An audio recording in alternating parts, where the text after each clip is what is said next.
And next team வந்து Royal challenge Bangalore.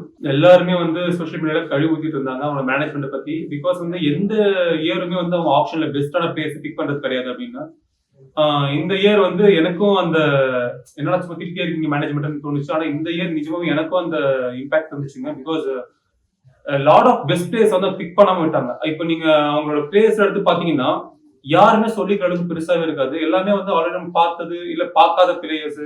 ஒரு line லைட்ல இருக்க பிளேயர்ஸ் வந்து யாருமே பிக் பண்ணல. அண்ட் ஃபேன் பேஸ் இருக்க பிளேயர்ஸ் பிக் பண்ணல. இதனால வந்து அவங்க என்ன மாதிரி ஒரு பிளான் பண்றாங்கன்னு தெரியல. ஏன்னா வந்து அவங்க மேக்ஸ் விட்டுட்டாங்க, டியூப்ளெக்ஸ் விட்டுட்டாங்க. இவங்க 2 பேருமே வந்து டியூப்ளெக்ஸ் வந்து அன்சோல்டு அப்படின்னாரு, மேக்ஸ்வெல் அன்சோல்டு. எனக்கு இது ஒரு ஆச்சரியமாவும் இருக்கு. ஏஜ் டிஃபரன்ஸ் தான் தெரியல, ஏஜ் ஃபேக்டரான்னு தெரியல. அண்ட் அவர் ரொம்ப ரொம்ப மிகப்பெரிய தப்பு பண்ணது பாத்தீங்கன்னா பினிஷர் வந்து யாருன்னு பாத்தீங்கன்னா வில் ஜாக்ஸ்.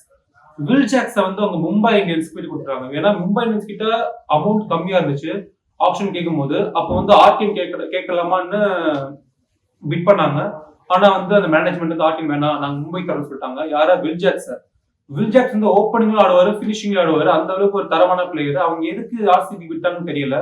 இப்போ வரைக்கும் அது ஒரு கேள்விக்குறியாவே இருந்துட்டு இருக்கு. அண்ட் நெக்ஸ்ட் பாத்தீங்கன்னா ஆர்சிபியோட தி பெஸ்ட் பிக் அவங்க உருப்படியா பண்ண ஒரே பிக் யாருன்னு பாத்தீங்கன்னா புவனேஸ்வர் குமார். எஸ்ஆர்எச் ஃபீல் பண்ணிருக்காங்க. எஸ்ஆர்எச் வந்து கண்டிப்பா அவங்களும் த்ரூ அவுட் பிட்டிங் போனாங்க. ஆனா வந்து அவங்களால ஒரு மொமெண்ட் மேல பர்ஸ்ல காசுல இருந்தனால அவங்க விட்டாங்க. அண்ட் புவனேஸ்வர் குமார் தான் இருக்கிறதே பெஸ்ட் பிக்னு சொல்றாங்க ஆர்சிபில. அண்ட் பெங்களூர்ல வந்து பாத்தீங்கன்னா 2 பிளேயர்ஸ், ஒன்னு டிம் டேவிட் அண்ட் இன்னொன்னு வந்து பாத்தீங்கன்னா ரொமாரியோ ஷெஃபர்ட். இவங்க 2 பேருமே ஆல்ரெடி 2024 ஐபிஎல்ல மும்பைக்காக ஆடினாங்க. இவங்க 2 பேருக்குமே வந்து ஒரு மிகப்பெரிய பேக்கப் லைனே இருந்துச்சு. ஒரே ஒரு சில மேட்ச் பெக்யூலரா டீம் டேவிட் அடிச்சு கொடுத்தாரு.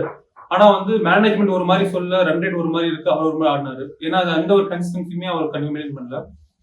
மெயின்டைன் பண்ணதுல வந்து மிகப்பெரிய பங்கு ரொமாரியோ ஷெஃபர்டுக்கு இருக்கு. ஏன்னா ஒரே ஒரு மேட்ச் வந்து சூப்பரா 6 அடிச்சு கொடுத்தாரு. ஒரே ஓவர்ல 5 6 அடிச்சு நினைக்கிறேன். 5 6 ஒரு 4 அடிச்சாரு. ஆனா அந்த ஒரு ஓவர் ஃப்ளோ என்னன்னு தெரியல. நிறைய பால் வந்து அவரால் பிக் பண்ண முடியல. அண்ட் நிறைய பால் அவுட் ஆனாரு, கேட்ச் பண்ணிட்டு போயினாரு.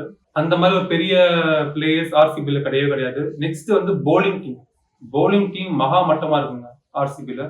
சொல்லக்கூடாது, ஆனா அதான் உண்மை. ஏன்னா யஷ் தயால் ஆல்ரெடி ரிட்டைன் பண்ண பிளேயர். யஷ் தயால் வந்து ஒரு left arm medium pace fast bowler. அவர் போடலாம். அண்ட் ஸ்பின்னர்ஸ் பாத்தீங்கன்னா ஆர்சிபில சொல்ற அளவுக்கு யாரும் பெருசா கிடையாது. Bhuvneshwar Kumar right arm fast bowler. அவர் மட்டும்தான் கூகுளி போட்டு ஒரு யாக்கர் போட்டு விக்கெட் எடுக்க தெரிஞ்ச ஒரு மனுஷன். அவரை மட்டும் பண்ணி வச்சிருக்காங்க. அண்ட் இருக்காத ஒரு பேட்டர்ஸ்ல பாத்தீங்கன்னா ஆர்சிபி வந்து அதே தாங்க சொல்லணும். ஏன்னா வந்து இதுலயும் வந்து பெருசா பிக் இல்லை. ஏன்னா வந்து 2 பேர் விட்டுட்டாங்க, மேக்ஸ்வெல் அண்ட் டூப்ளெசிஸ்.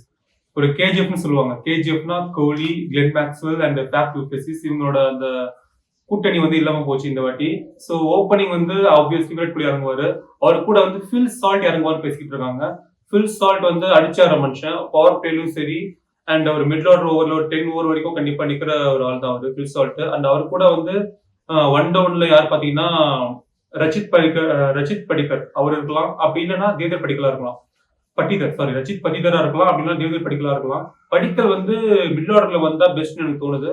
அண்ட் பினிஷர்ல என்னதான் டீம் டேவிட் ரொமாரியோ ஷெஃபர்ட் இருக்காங்க. இதுக்கு நடுவில் ஒரு பேர் வரலாம். ஆனா யாரும் பிக் பண்ணாங்க மேனேஜ்மெண்ட் சொல்றது பார்த்தா தெரியும். ஆனா எனக்கு தெரிஞ்சு இந்த வாட்டி ஆக்ஷன்ல தி வர்ஸ்ட் பெர்ஃபார்மன்ஸ். ஏன்னா வந்து அவங்க கிட்ட இருக்கிற ஒரு பட்ஜெட் பார்த்தீங்கன்னா ஹை பட்ஜெட், ருபீஸ் 83 crores நினைக்கிறேன். அவ்வளவு இருந்துச்சு. ஆனா வந்து அவங்க பெஸ்ட் பிளேயர்ஸ் வந்து யாருமே எடுக்கல. அவங்க ஸ்டார்க் விட்டுட்டாங்க, பட்லர் விட்டுட்டாங்க, அண்ட் நட்ராஜன் விட்டுட்டாங்க. நட்ராஜன் வந்து லெஃப்ட் ஆர்ம் பாஸ் பவுலர். அவங்க கிட்ட லெஃப்ட் ஆர்ம் பாஸ் யாரும் கிடையாது.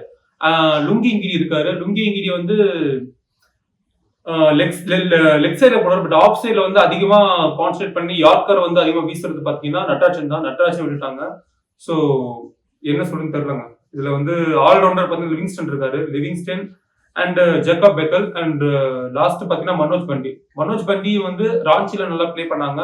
அண்ட் ஒரே ஒரு மேட்ச் வந்து எஸ்ஆர்எஸ் கூட ஆடினாங்க. இந்த வாட்டி ராயல் சேலஞ்ச் பெங்களூர் வந்திருக்காங்க. எப்படின்னு பார்க்கலாம் நெக்ஸ்ட் டைம்ல. அண்ட் இது சொல்ல தெரியல, ராயல் சேலஞ்ச் பெங்களூர் வந்து இந்த வாட்டி கப் கிடைக்குமான்னு தெரியல. கப் கிடைச்சா ஆச்சரியம் தான், பெரிய ஆச்சரியம். அண்ட் இந்த வீடியோ உங்களுக்கு பிடிச்சிருந்ததுன்னா வைப்ரண்ட் மூவி மேக்கர்ஸ்க்கு லைக் பண்ணுங்க, ஷேர் பண்ணுங்க அண்ட் சப்ஸ்கிரைப் பண்ணுங்க. தேங்க்யூ.